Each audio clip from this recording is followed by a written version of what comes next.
Welcome back. In this section, 1.7, we are going to look at inverse functions and applying them, finding them, being able to recognize them in many different circumstances. So we first have to start off with a special type of definition for a function. If you remember, the definition for a function is that for every x, there's exactly one y. So we cannot have 1x giving me an inconsistent output. So every input must have exactly one output. But it didn't work the other way around. Two different inputs could go to the same output. So two x's could go to the same y. If we have a one-to-one function, it meets the qualifications for a function, meaning for every x, there's exactly one y, but also it goes in the other direction. Every output has exactly one input. And so that eliminates certain types of functions that we've had. But this is a special definition of a one-to-one function, which is essential when we go to look at inverse functions.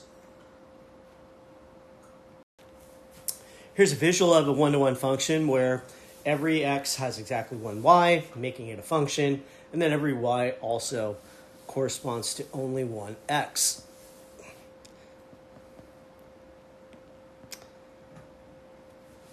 Here is a situation where we have a function. It's just not a one-to-one function. If we take a look at these two input values, they're going to the same output. That's okay with a regular function, but with a one-to-one function, that would not be allowed. So this relationship here would represent a function, just not a one-to-one function. Here, every x, this x goes to two different y's, so it doesn't even qualify as a function. So, of course, it's also not going to be a one-to-one function. You can clearly see that as well. Every y does not have exactly one unique x. All right, one of the ways that we learned how to find a function, given its graph, was to do a vertical line test. And for a one-to-one function, not only does it have to pass the vertical line test to become a function, but then if we look at a horizontal line and its line not intersecting in more than one place on the graph, then we would say that function is a one-to-one. So not only do we have the vertical line test to make sure it's a function, but then we also have the horizontal line test to see whether it is a one-to-one function. So we're going to look at three different types of functions. One is a linear function, the other is a quadratic function, and then the last one is a square root function. So starting off with the linear function, if we graph this out, we see our line that has the y-intercept of 5, has a slope of 2. So if we move up 2 units into the right one, we see that we're still on the function itself. We're still on the line. And the question here, is it a one-to-one function? So if we look at all vertical lines passing through it, we see that each vertical, I said vertical, but I meant horizontal. If we look at the vertical, it passes as well. So it's a function, but the horizontal lines also pass through only one point, making it a one-to-one function. So yes, this would be a one-to-one function.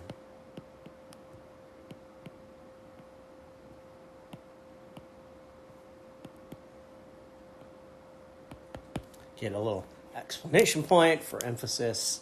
Let's go to the next one. We have a parabola here, which if we drew vertical lines passes the vertical line test, meaning, as we kind of know already, that it is indeed a function. But when we look at the horizontal lines, we can see there's places where we pass through more than one spot. In fact, most of the places here, we pass through more than one point. The only place where we wouldn't pass through more than one point is where the vertex is, which I'm having a hard time getting it to actually touch there. But if this was going through the vertex value, hk, then it would only pass through one point. But because it passes through 2 points and all these other spots here, immediately it's not a function. So this is not a one-to-one function. It is a function, but not a one-to-one. And then the square root function. We can see here that, it does pass the vertical line test. Starts at 0, 0, rises quickly here.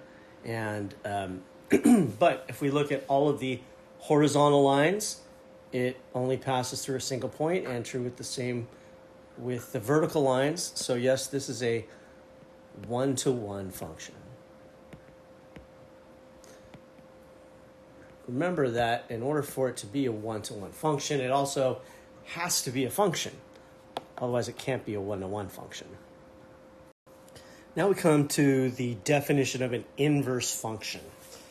And this is pretty wordy, so I'm going to try to parse it with you a little bit here so we can kind of get a understanding of what we're talking about.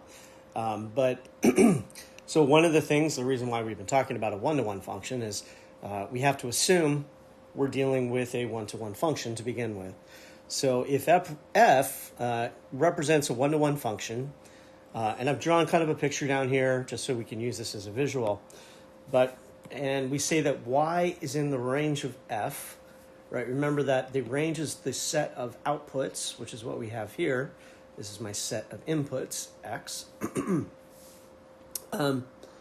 So if y is in the range, so y is an output of f, then, and if it's one-to-one, right, we said up here, then there's only one value of x in the domain of f such that that x gives me that particular y. So we're kind of just describing in a really wordy way here the one-to-one function. So y is in the range of f, and there's only one x in the domain of f that gives me that particular y, right? So it kind of is going back and forth here. Not only is it is x in the domain, and it goes to a specific y, and it's a function, but that particular y will only give us that x in a reverse fashion.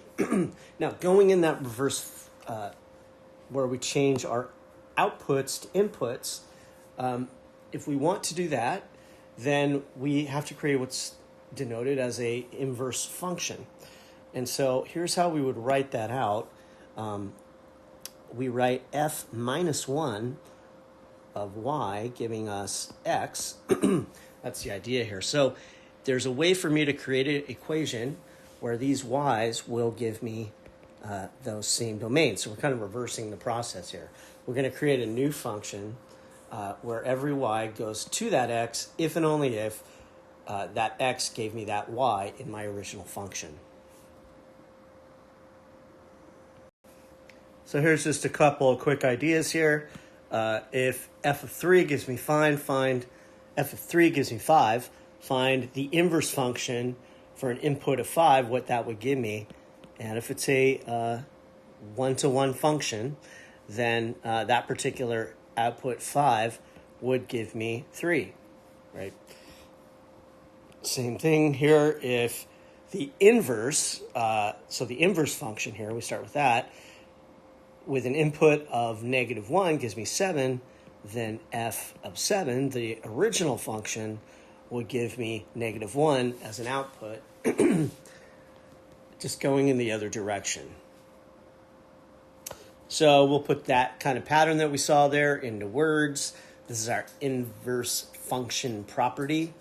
We say let f denote a one-to-one function, then the inverse f of x will give me x for every x in the domain of f. And remember, x is generally used as just sort of our input symbol, right? So if we switch them, we actually do want to have x. We want to put it in terms of x being still the input, right, the f of x, but so that it's going in the opposite direction. So if I take my original y values here, remember f of x is equal to y. We're putting it into this inverse function of f. The result of every single y that I had should go to its original x. And if I take the inverse outcomes, which is my range, or my inverse function really, and plug that into my original function, it should also give me x in the domain of f of -1. So further, just kind of taking this a step further, if g is any function such that for all values of x in the inner function, if we put g of x into the function and we simplify it and we get x, or if we put f of x into the g function and we get x, notice there's an and there, so both of these have to be true. Then g of x is actually representing an inverse function of f. Think of the inverse function as the complete opposite function that would take us, if x takes us to y, then the inverse function would take those same output values, those same y values, would take us back to x. So on the previous slide, we actually saw how we can show that two functions are inverse functions. And here we have two functions, 2x plus 3 and then x minus 3 divided by 2. And we want to show that they are inverse functions. And this basically, as we saw in the previous slide, if you notice, those are composite functions, which we learned about in 1.6. And so we know that the f of g of x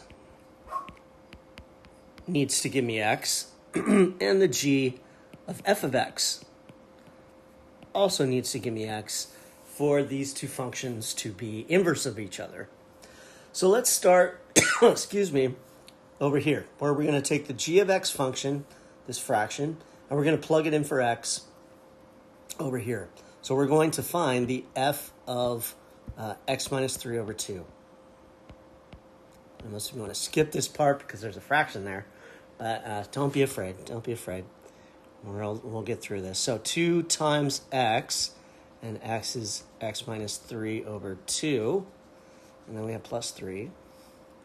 Well, the good news is we're multiplying, so we think of that as 2 over 1, and that actually ends up canceling with that fraction within that multiplication, leaving me just with the numerator, x minus 3. And then we have plus 3, and so we see that minus 3 plus 3, those go away, they add to 0, so we're left with x. Doing the same thing over here, if we can show that same pattern over here, where we're taking the g of 2x plus 3, and so that means we're going to put a parenthesis here, minus 3 over 2, and what goes in that parenthesis is 2x plus 3. There's a subtraction here, and so I don't necessarily need those parentheses. Rewrite that there. And we have plus 3 minus 3. Well, that becomes 0, and then we have 2x over 2 left there, which the 2's cancel, leaving me with x. So we can say here we have verified that yes, f of x and g of x are inverse functions. Both of them, when we did the compositions of both functions, gave us x as a result. So then what about the graphs of the inverse function? What are some things we can see in a one-to-one function besides, they should pass the horizontal line test if they are a one-to-one function, but what else about the graphs are we going to notice when we compare the graph of f with the graph of the inverse, f minus 1, the inverse function of f? And what we see is that it is symmetric to the function f. So our f being the original function, f minus 1 being the inverse function.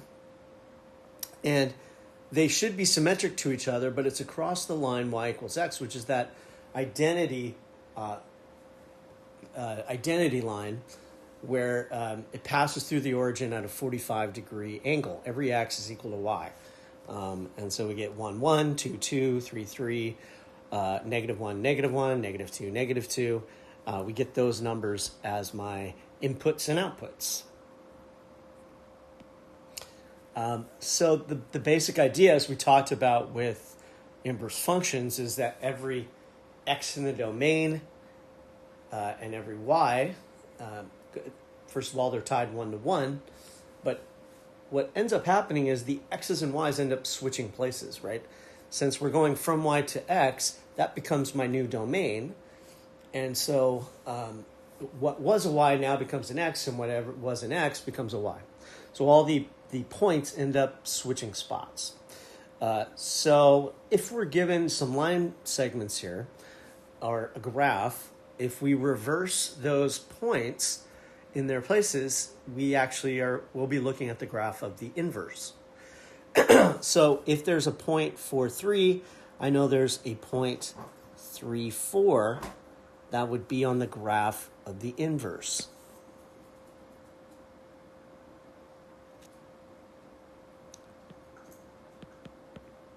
And if there's a point -1, 2, there's a point, whoops, that's not a point. There's a point 2, -1, which would be on the graph. Oops, let's try to erase that little spot there. Okay, let's try that again. 2, -1, right there. Just going to go ahead and connect those. This is one of those, this would have to be a piecewise function, right? And then if we have, and so this is, let's put that in there, 2, -1, a reversal of this point over here. And then the last one, -3, -5, become -5, -3, which would put me right here. And again, connect those together. So this would be the inverse graph of the 1-to-1 function we have within it. And let me go ahead and draw in the line y equal to x. We said that it would also be symmetric around that y equal to x. Well, here's the points of that line. 2, 2, 3, 3. 3, 3 would be right there. So on and so forth. I think it's actually where they meet there. Let's see, -1, -1, -2, -2, -3, -3. Yeah, wherever they would match up, like 3, 3, -2, -2 would also be on both equations, right? Because once we switch those around. At any rate, here's kind of the visual of that identity equation, identity function, passing through here at a 45-degree angle. And this, you remember, the perpendicular, those are at 90, so we're at half of that, 45 degrees. And you can see that these points are symmetric around that, right? If we folded it across that line, we would have these points basically meeting up. And so there's that symmetry that we see with inverse functions. So how do we go about finding a inverse function? Well, it's a pretty straightforward process. We're going to try to break it down into sort of steps that you can take. The first thing we do just to kind of make things easier is we remember that f of x is equal to y. So we just go ahead and switch them back out, right? We put f of x in there to show that this current function or this current relationship is a function relationship. And so by substituting out the y for f of x, that's just kind of obvious notation-wise that we have a function there. So that communicates something to whoever's picking that function up, that it shares that relationship. And then what we're going to do is switch the places of the x and the y, and then solve the equation for y. So we go through that process of just moving stuff around till y is by itself, and then we replace that y with f minus 1 of x, indicating that it is a inverse relationship to f of x. So here's another point for us to practice our algebra and brush up on all this good old stuff. All right, so if this is f of x equal to 3x minus 4, a simple linear equation, we're first going to rewrite it, putting the y in for f of x. So we say y is equal to 3x minus 4. And that's step 1. All right, we just swapped it out. Step 2. We want to reverse them. So we switch the x and the y. And then step 3, solve for x. I'm sorry, solve for y. It's already solved for x. When we say solve for, of course, we mean that that variable is by itself on one side of the equation. So this is currently solved for x. We're going to solve for y now. So I want to get y by itself. So I'm going to add 4 to both sides. So that gives me x plus 4 over here. Notice that it doesn't give me 4x. It's x plus 4. 4x represents 4 times x. We can't add those together because they're not like terms. The 4 doesn't have an x with it.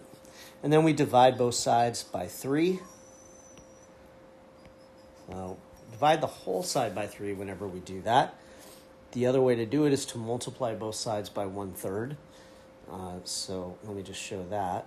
Keep on moving this thing around. I'm not trying to. X plus 4 equal to 3y. Another thing, another way to look at it is multiply both sides by 1/3. And so those 3's cancel out. If I do it to one side, I've got to do it to the other as well. And so just keep in mind, if you do that, you got to put those parentheses now around that statement indicating that it's to that whole statement, x plus 4, that we are multiplying by 1/3. You could also distribute that 1/3 and express this as 1/3 x plus 4/3. Or you could leave it like this. These are actually fine individually. Just for certain situations, we might want to put it in this form, or we may want to leave it as at this form, writing it as a single fraction or taking these division and dividing it out. So another way to write it again is x over 3 plus 4 over 3. That's the same, this is the same as 1/3 times x. X divided by 3 is the same as multiplying x by the reciprocal of 3, which is 1/3. So at any rate, I want you to just see those connections, those different forms for the same expression. Let's take a look at this other equation and try to make it into an inverse function. And of course, this is going to be a little more complicated than the previous one, but we'll just follow our steps. So we first start off with y being substituted out there is equal to x plus 1 over x minus 2. And then, of course, we're going to switch those up. So x now replaces my y, and we get y plus 1 over y minus 2. And then we go through that process of solving an equation. Excuse me. So the first thing we always want to do in solving an equation is to flatten out and get rid of fractions that we have, right? And in an equation setting, we can do that because we have the multiplication property of equality, which says if you have a statement of equality, you can multiply both sides of that equation, of that statement of equality, by the same thing, and it remains true, right? The left side remains equal to the right-hand side, because all we've done is multiplied both sides by the same value. So if we have an expression that's representing a value, we just multiply both sides by that expression, y minus 2. If it's a sum or a difference, then you want to take that whole expression. It's the only way you can cancel it out. Y minus 2 cancels over here, so I'm left with y plus 1. Over here now I have xy minus 2x. So we distributed the x into here. And whether you wrote that as yx or xy doesn't really matter. I try to keep them in alphabetical order. But that's not necessarily necessary. Okay, I'm trying to get rid of that line there. So, so we distributed this. Notice now what I have is two terms that involve y, one that just involves x, but there's two terms that involve y, and I have a constant. So the next step here would be to isolate any term that has y, because our goal is to solve this for y, right? So we cleared out the fraction. There's no fractions left, but we have two terms that involve y and a term that involves x, and then just the number 1. So I want to get every term that involves y to one side of the equation. So I'm going to subtract y to both sides. That gets rid of it over there and leaves me with xy minus y minus 2x. I just put the y's, kind of put them in between here, but kept the signs in front of everything the same. And then on the right-hand side, I have a line that keeps appearing. It's driving me crazy. And there it goes again. One day I'm going to figure out what I'm doing to create that. I think I'm just putting my whole hand on the screen. So I got rid of y. So all that's left on the other side is 1. I got the 2 y's over here, but we only want terms with y. So now I'm going to get rid of this x here. So I'm going to add 2x to both sides. That gets rid of it here. So now we've isolated the y terms to one side of the function. And everything else, every other term that doesn't involve a y is on the other side. Right? So slowly that's what we want. We want basically y equals and then our function on the other side.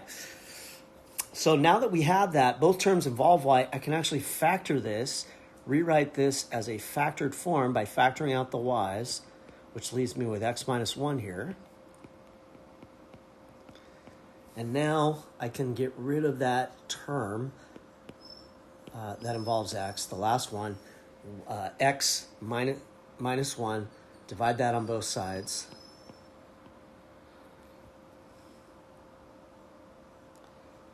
And then it cancels out here. So I have my inverse function. This is our last step here, is 1 plus 2x over x minus 1. What about finding the domain and the range of this one-to-one function?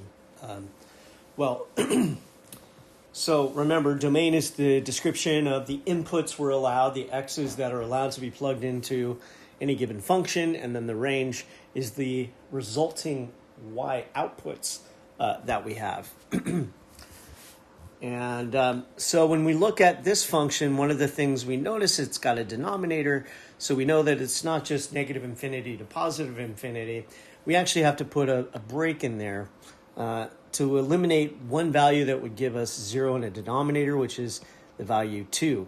2 minus 2 would give me 0, so x cannot equal 2. I know that's part of my domain, so in interval notation, instead of negative infinity to positive infinity, we go negative infinity to 2, not including 2, and then starting back up at 2 and going from every number from 2 on up is a part of my domain.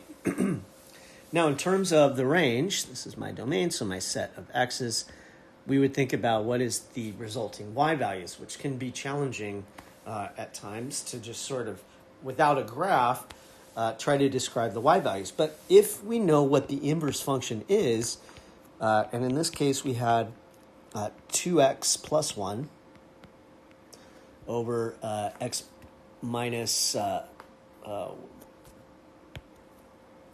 1, we can see here the inverse function, what is not allowed to be plugged in. And in this case, 1 would not be allowed to be plugged in, right? X would not be able to be 1. So, and remember that an inverse function and its corresponding function switch domains and ranges. So if this is describing, basically we have to leave out 1, all real numbers except for that. If that's describing the domain of the inverse, then that would also describe the range of the original function. So our range and domains, remember, just kind of switch places with an inverse function. So here we would say that in the range, x would never equal 1. We'll never get a 1 output. And but every other number would be a part of the range. So negative infinity all the way up to 1. So that's positive, not negative. And then starting in union with, starting back up at 1, going to positive infinity.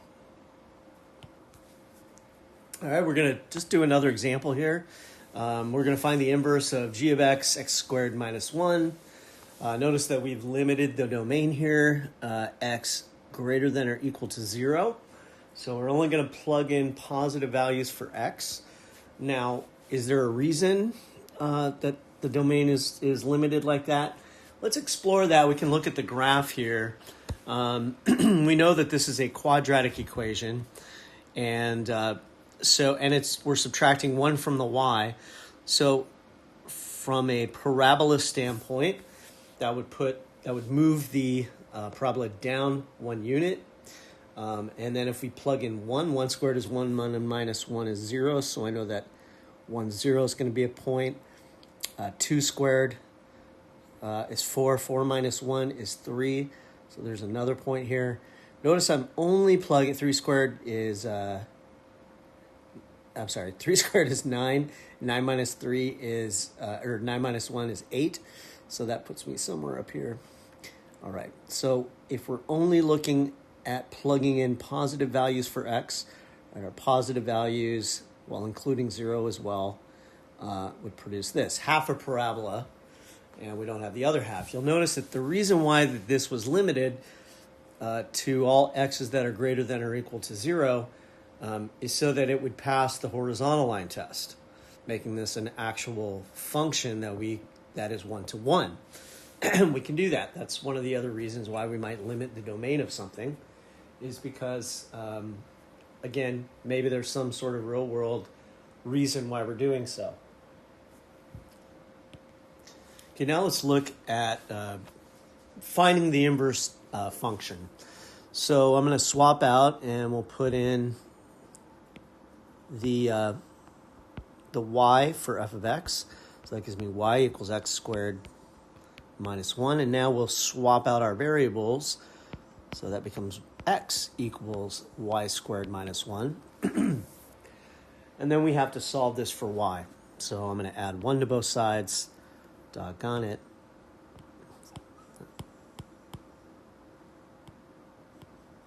Trying to get rid of that line. I'm going to go back 4 steps there. Okay. All right. Thank you. So then we add 1 to both sides. So that's x plus 1 equaling y squared. And then we take the square root of both sides. And so that leaves me with y equals positive and negative square root of x plus 1. Going back to the original equation here, remember that when we talked about the original equation, we had the domain limited to all x's that are greater than or equal to 0. When we switch the x's with the y's, we also need to switch the y's here as well and say y has to be greater than or equal to 0. Why we have the same equation here, and so at any rate, we carry that through y greater than or equal to 0, y greater than or equal to 0. So once we get here, this tells me that if y is equal to positive and negative square root of x plus 1, which we had to do because every time you take the square root of both sides of an equation, we have to take both the positive and negative, we can eliminate and not include any y outcomes that produce something negative.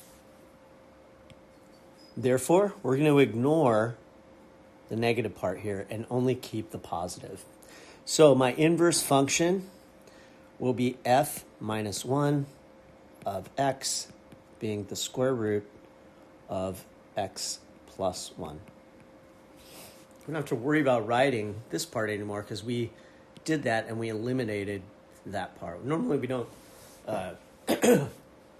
we don't limit the range, right? We just say we limit the domain.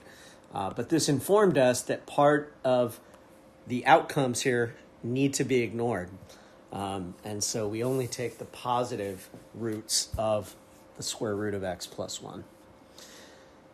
Now, if we want to graph this, remember that we've already graphed some points, so all we would have to do is reverse them. For example, this point here is 0, minus 1, and so I know the point negative 1, 0 would be a point. And this point here is 0, 1, and so I know the point 1, 0. I'm sorry, I have that backwards. That point is not 0, 1, that is 1, 0. So wait a minute. So we know the point 0, 1 would be a point. And then we have the point up here, 2, 3, that's a point. So we know the point 3, 2 is a point. And then, yeah, so that 8 is kind of off the chart there, so I'm just going to go ahead and go with this. We see that the inverse function here gives me what I expect. We can know that that inverse function is 1 to 1 as well. It's passing the horizontal line test. And we have our equation. If we had included the negatives, this would be a sideways parabola that would not be a function because you can see it would not pass the vertical line test. And so by carrying this over, we started out that x had to be, so when we switched them, we said y had to be greater than 0. We let it inform us about the way that, or parts of the function that we want to leave out to keep it as a function. That ends our explanation and lesson here on inverse functions. Now you want to go forth, get some practice with these on your homework, write out your work, refer back to this video and the notes if you need some help, and best of luck to you. We'll see you in class.